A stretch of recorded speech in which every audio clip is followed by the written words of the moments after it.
Hello and welcome to the Grand Line Review, your source for everything One Piece. Today we are going to be talking about quirks, and not in the My Hero Academia way, but in the more traditional sense of an attribute thrust upon a character by the author. Now a quirk is different from general personality traits because what makes a quirk is that it is particularly unusual. In some cases a quirk may even come to define a character. But One Piece is full of characters with incredibly particular personality features, and today we are going to examine some of the very best. Just a warning though, these character quirks are almost entirely subjective, so this particular list will probably feature much more of my personal opinion than usual. Now, to be considered a quirk, you simply need to adhere to the simple definition I previously gave.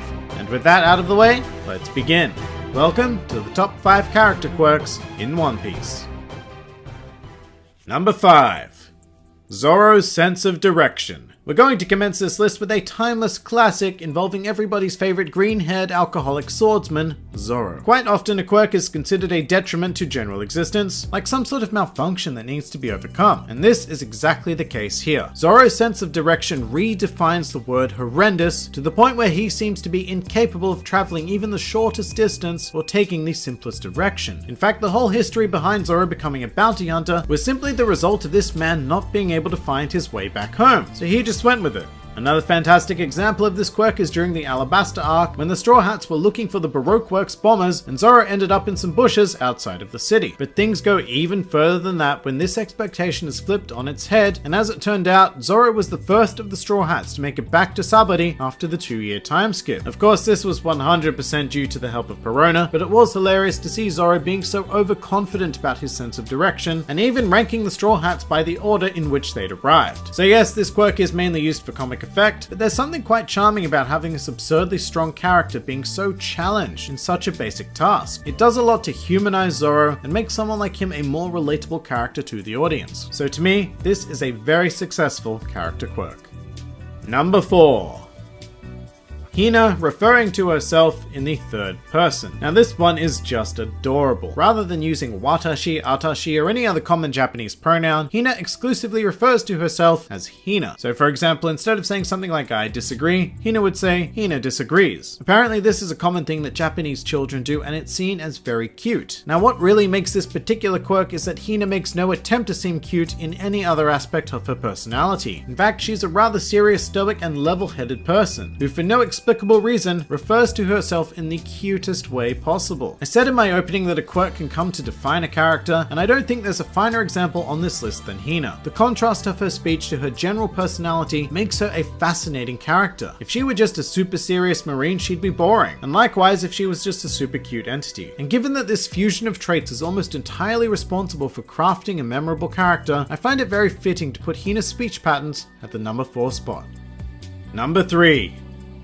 Virgo getting things stuck to his face. Of all of the bizarre quirks in the entirety of One Piece, I'm not sure there will ever be one more strange than this habit of Virgo. The official explanation is that Virgo is such a messy eater that he just ends up with food substances on his face at all times. I mean, you know how it goes. You're really enjoying a meal and all of a sudden you feel something on the corner of your mouth, and then you realize that you are an uncivilized swine for having a tiny portion of fried egg that has failed to make its way into your mouth just sitting there in plain sight. How embarrassing. Well, this is exactly like that, except that Virgo has the entire fried egg on his face, or a dango, or a half-eaten hamburger patty. In fact, this habit isn't even restricted to food, because Virgo also seems to attract utensils such as spoons. Meanwhile, Virgo himself is completely unaware of anything that seems to become attached to his face. In terms of how it gets used in the story, this quirk is a lot like Hina's actually. A bit of crazy comedy to contrast an exceptionally serious character, except that Virgo takes this a step further by being a pretty daunting antagonist actually. But you know, without this stupid quirk, Virgo would risk being another one of those characters with a cool design who fades into the sea of other cool designs. So I would like to offer my congratulations to Oda for succeeding in providing this man with one of the most absurd quirks ever witnessed in One Piece, while not taking anything away from his imposing presence. Number 2. Kaido's suicide hobby. I suppose that sounds pretty dark, and yeah, it kind of is. This is the only quirk on this list that is not used for comedic effect, but instead it manages to achieve something much greater. Kaido is currently probably the most terrifying figure in the entire series due to his monumental strength and terrifying personality. And Kaido is so strong that he has access to a quirk that no other character in the series could or even would dream of having, which is the hobby of pursuing death. Kaido has been sentenced to death 40 times, only to have each method of execution fail to render him a corpse. And so Kaido makes an effort to explore any and all potential methods of death, with his introduction into the series being a particularly memorable attempt. Kaido made his way up to a sky island and he just jumped off. He fell 10,000 meters onto solid ground and proceeded to get up as if nothing had happened at all. It was one of the most amazing introductions of a character into the series, and this quirk effectively and instantly conveyed to me why he was considered to be one of the 4 emperors. That's a lot of work for one little quirk to do, and this one certainly pulled it off. But even so, we still have one quirk left to examine. Number 1.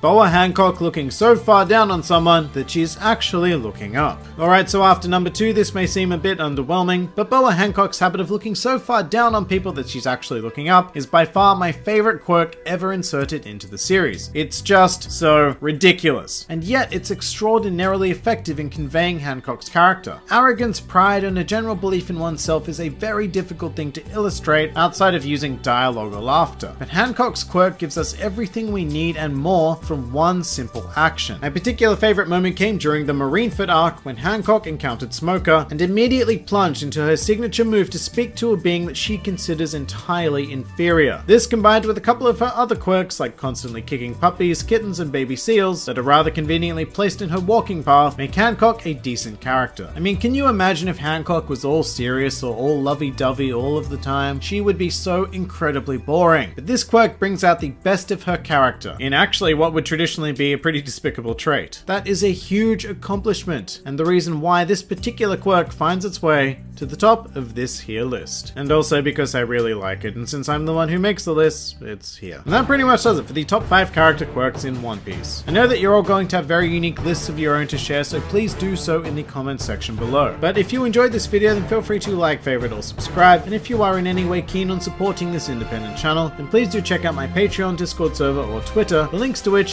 are in the handy description below. This has been the Grand Line Review, and I'll see you next time.